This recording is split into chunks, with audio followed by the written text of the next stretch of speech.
जय श्री राम। नवांश कुंडली की सीरीज़ को आगे बढ़ाते हुए आज का जो हमारा विषय है, ये पहली बार नवांश कुंडली में एक ऐसा विषय है जो किसी प्रकार की परेशानी की तरफ इंडिकेशंस देता है।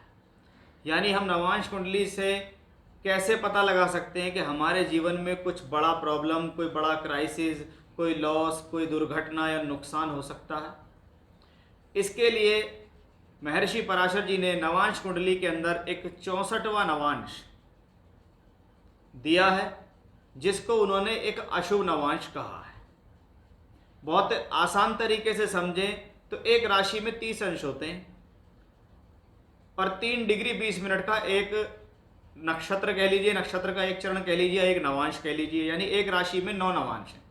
तो सभी 12 राशियों को मिला के कितने नवांश हो गए? 108 हो गए। अब लगन से लेके 7वें भाव तक अगर हम देखें तो एक के अंदर 9 नवांश है, तो 7 भावों में 63 हो गए। तो जो 64वां नवांश पड़ेगा वो 8वें भाव में पड़ेगा। इसका मतलब है अगर लगन कुंडली के अंदर हम अष्टम भाव के बारे में ये कहते हैं कि ये भाव अड़चन, दुविधा, परेशानी, लॉस और क्राइसिस या किसी प्रकार की घटना, दुर्घटना का कारक है, या यहाँ से हम ये चीज़ें देख सकते हैं, तो हम 64वें नवांश को भी वहीं से देखेंगे कि भाई 64वां नवांश भी ऐसे ही काम करेगा जैसे 8वें घर से संबंधित कारकत्व काम करते हैं। क्योंकि 8वां भाव को हम एक छिद्र ग्रह या छिद्र दशा भी कहते हैं।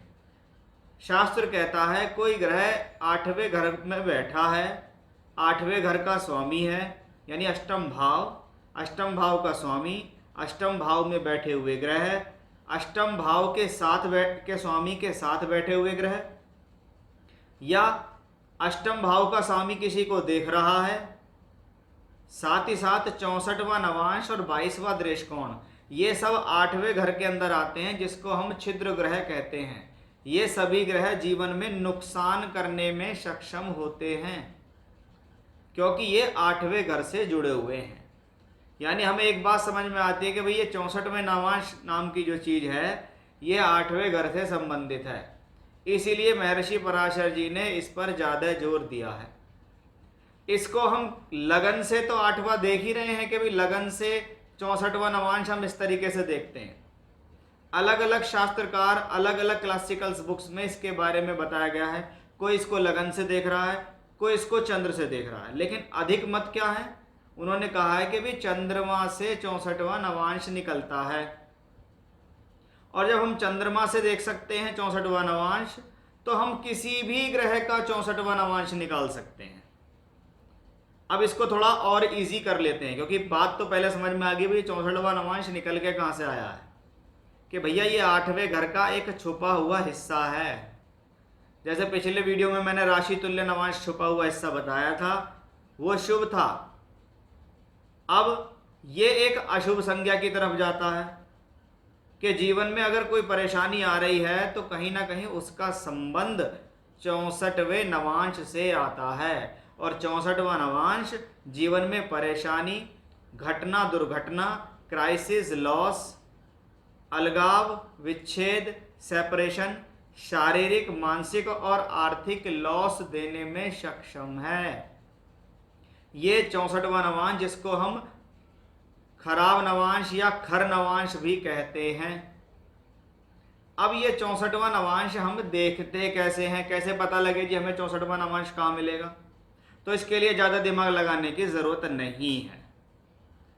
हर किसी व्यक्ति के पास अपनी लगन कुंडली और नवांश कुंडली होती है, उसको सीधा नवांश कुंडली में पहुंच जाना है, क्योंकि हम 64वें नवांश की बात कर रहे हैं।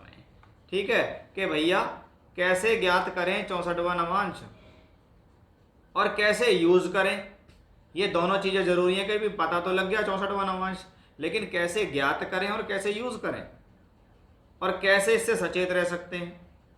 तो सबसे पहले ज्ञात कैसे करें? नवांश कुंडली में पहुंच जाओ, वहां पे देखो आपका चंद्रमा कहाँ बैठा है। जहां आपका चंद्रमा बैठा है उससे 4 घर आगे कौन से नंबर की राशि है? फिर मैं रिपीट कर देता हूं, नवांश कुंडली में जाइए, जहां पर चंद्रमा बैठा है उससे 4 घर आगे गिन लीजिए। फॉर एग्जाम्पल नवांश कुंडली मिथुन लगन की है और वहां लगन में चंद्रमा बैठा है, तो चंद्रमा से चौथा क्या हुआ? कन्या हुई। कन्या जो राशि जहां 6 नंबर लिखा है तो हम उसको क्या कहेंगे कि भाई 64वें नवांश को हमने देखा है वो चौथे भाव में वहां आ रहा है, और 64वें नवांश का जो स्वामी है वो बुध है। तो हम एक कॉपी पे लिख लेंगे भैया कन्या प्लस बुध, ये दोनों 64वें नवांश से संबंधित हैं। अब इसको उठा के लगन कुंडली में ले आओ, ठीक है, उसको उठा के लगन कुंडली में ले आओ और वहां पे मार्क कर दो कि आपकी कन्या राशि लगन कुंडली में कहां लिख रही है, 6 नंबर कहां लिख रहा है, टिक लगा दो। फिर ये देखो बुध कहां लिख रहा है, उस पर टिक लगा दो। तो आपको क्या पता लग गया? 64वां नवांश कहां पे है और 64वें नवांश का स्वामी कौन है। ये हमारी कुंडली का संवेदनशील बिंदु है। अब ये काम कैसे करता है? शास्त्र कहता है जब भी 64वें नवांश के स्वामी, या जैसे मैंने कहा 6 नंबर और बुध, इनके ऊपर अशुभ ग्रहों का गोचर हो जाए या अशुभ ग्रहों के गोचर की दृष्टि पड़ जाए, तो आपके जीवन में अष्टम भाव के छुपे हुए खराब फल मिलते हैं। यानी अगर वो बुध ग्रह और वो कन्या राशि के ऊपर शनि का गोचर हो, सूर्य का गोचर हो, मंगल का गोचर हो, राहु केतु का एक्सेस आ जाए, तो वो समय जीवन में खराब रिजल्ट देता है।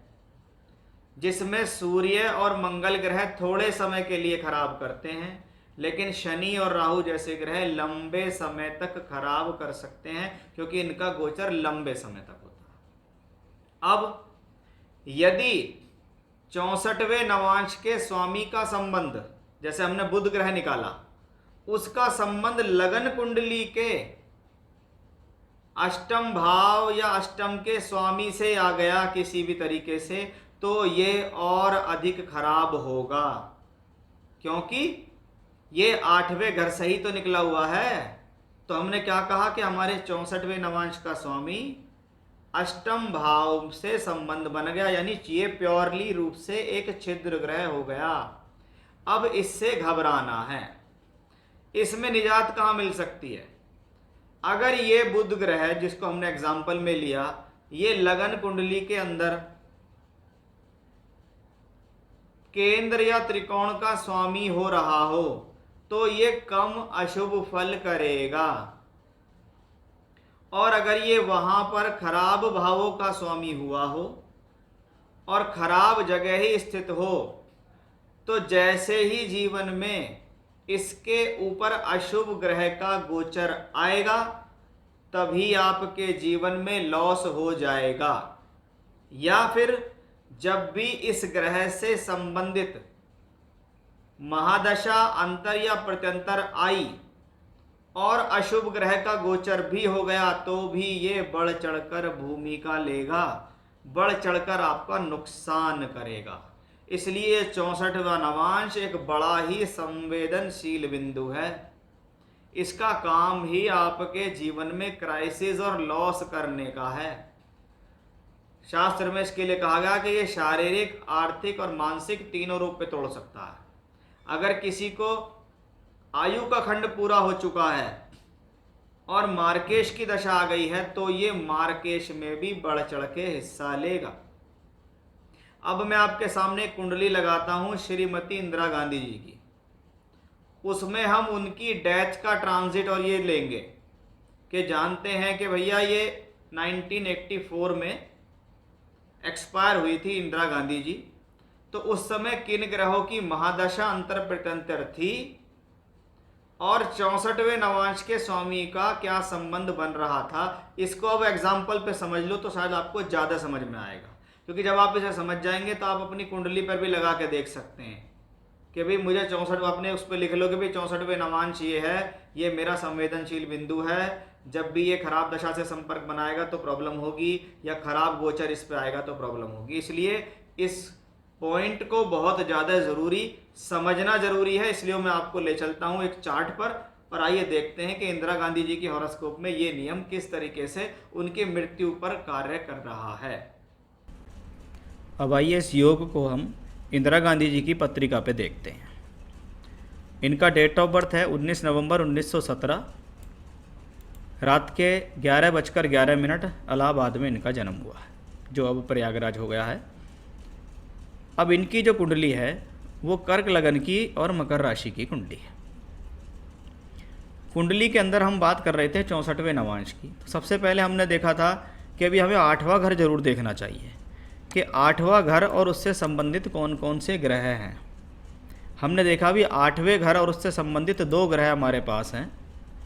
पहला 8वें घर का स्वामी शनि है, दूसरा 8वें घर का स्वामी शनि लगन से बैठ के चंद्रमा को देख रहा है, तो चंद्रमा, और मंगल भी यहाँ से बैठकर यहाँ देख रहा है।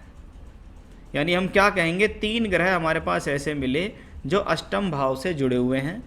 एक शनि है, एक चंद्रमा है और एक मंगल है। सबसे पहले हम ज्ञात करते हैं 64वां नवांश। नियम है, नवांश कुंडली में चंद्रमा जहाँ बैठा है उससे चौथे नंबर की राशि कौन सी है? उससे चौथे नंबर की राशि है वृषभ। तो हमें यहाँ 2 चीज़ ध्यान में रखनी है, पहला वृषभ, दूसरा वृषभ का मालिक शुक्र। ठीक है। अब वो वृषभ कहाँ है? वो वृषभ यहाँ है। और उसका स्वामी कहाँ है? उसका स्वामी शुक्र यहाँ है। ठीक है। तो हमें 2 चीज़ें नोट करने के लिए मिल गई कि भैया एक तो वृषभ देख लो और एक शुक्र देख लो। इनकी जो डेथ हुई थी वो हुई थी शनि की महादशा, राहु की अंतरदशा और राहु की प्रत्यंतर दशा के अंदर। अब लॉजिकली देखें तो ये अपने आप में एक मार्केश बनता था कि भाई शनि यहाँ लगन में है, अष्टमेश होके बैठे हैं, राहु यहाँ छठे घर में बैठे हैं, छठा घर रोग ऋण का है, शत्रु का है, तो शत्रुओं ने इनको मारा था। हमारा नियम क्या है कि हम तो भैया यहाँ पर 64वें नवांश के स्वामी को पीड़ित होता देख रहे हैं कि महादशा शनि की, अंतरदशा राहु की, प्रत्यंतर दशा राहु की। अब हमने देखा है कि भैया अगर उस समय पर वृषभ और शुक्र के ऊपर अशुभ ग्रहों का गोचर है या नहीं है। सबसे पहली बात, अगर आप 31 अक्टूबर 1984 का ट्रांजिट लेते हैं तो आपको क्लियरली पता लगेगा कि उस समय शनि तुला राशि में गोचर कर रहे थे। यहाँ पर शनि का गोचर तुला राशि में था और तुला से बैठकर उन्होंने शुक्र को तीसरी दृष्टि से देखा। तो क्या हुआ? शुक्र के ऊपर अशुभ प्रभाव हुआ। दूसरा, मंगल का गोचर उस दौरान एक अशुभ ग्रह होते हुए शुक्र के ऊपर चल रहा था, दूसरा अशुभ प्रभाव। तीसरा, वृषभ राशि के अंदर उस दौरान राहु का ट्रांजिट भी चल रहा था 1984 में। तो राहु, शनि और मंगल ये तीनों प्लैनेट स्वभाव में अशुभ हैं। इन तीनों ही प्लैनेट्स ने यहाँ पर हमारे 64वें नवांश के स्वामी से संबंध बनाया, उस राशि से भी बनाया और उसके स्वामी से भी बनाया। और दशा थी शनि की महादशा, राहु की अंतर और राहु की ही प्रत्यंतर, जिसमें इनको मृत्यु हुई। तो ये एक कष्ट का समय था, जो एक संवेदनशील बिंदु है कि भैया अगर किसी की कुंडली है तो वो उसको नोट कर ले सबसे पहले कि मेरे 64वां नवांश का स्वामी कौन है और मेरे 64वें नवांश के स्वामी की राशि कौन सी है। उस पर अशुभ ग्रह का गोचर आता है तो वो आपको तकलीफ देगा, लेकिन आपकी दशा भी खराब है तो ये आपको बर्बादी भी दे सकता है। तो जैसे ये इंदिरा गांधी जी के साथ हुआ कि गोचर हुआ, तकलीफ दी, लेकिन दशा भी आ गई, इसलिए वो मार्केश में तब्दील हो गई और आयु का खंड भी आ गया, क्योंकि 67 साल के आसपास की उम्र थी इनकी जब इनकी मृत्यु हुई। तो इस तरीके से आप 64वें नवांश के स्वामी को जान सकते हैं। तो ये थी आज की बड़ी ही खास, बहुत ही महत्वपूर्ण जानकारी। आगे भी ऐसी ही नवांश की सीरीज़ को हम चलाते रहेंगे और भी बहुत कुछ हम आपके लिए लेकर आएंगे। बने रहिएगा हमारे साथ। जय श्री राम।